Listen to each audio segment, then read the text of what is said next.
Petrol diesel விலை உயர்வுக்கு மக்களவை எதிர்க்கட்சித் தலைவர் ராகுல் காந்தி கண்டனத்தை பதிவு செய்திருக்கிறார். இது தொடர்பாக எக்ஸ் தள பக்கத்தில் அவர் பதிவொன்றை பதிவேற்றம் செய்திருக்கிறார். மோடி அரசின் தவறுக்கான விலையை மக்கள் கொடுக்கின்றனர் என்று ராகுல் காந்தி தெரிவித்திருக்கிறார். மோடி அரசின் தவறுகளால் மக்கள் அதற்கான விலையை கொடுப்பதாக அவர் தெரிவித்திருக்கிறார். பெட்ரோல் டீசல் விலை உயர்வுக்கு மோடி அரசின் தவறே காரணம் என்று மக்களவை எதிர்க்கட்சித் தலைவர் ராகுல் காந்தி கடுமையான குற்றச்சாட்டுகளை முன்வைத்திருக்கிறார். 3 ரூபாய் விலை உயர்வு மூலம் அதிர்ச்சி கொடுத்திருக்கிறார்கள். தவணை முறையில் அனைத்தும் வசூலிக்கப்படும் என்று ராகுல் காந்தி தெரிவித்திருக்கிறார்.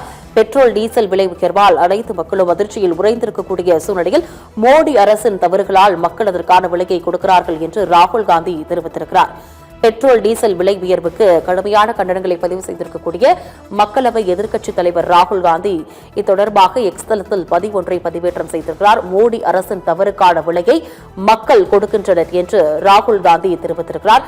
பெட்ரோல் டீசல் விலை உயர்வுக்கு மோடி அரசின் தவறே காரணம் என்று குற்றம் சுமத்தியிருக்கக்கூடிய அவர் 3 ரூபாய் விலை உயர்வு மூலம் அதிர்ச்சி கொடுத்திருக்கிறார்கள் என்றும் தவணை முறையில் அனைத்தும் வசூலிக்கப்படும் என்றும் ராகுல் காந்தி அந்த பதிவில் குறிப்பிட்டிருக்கிறார்.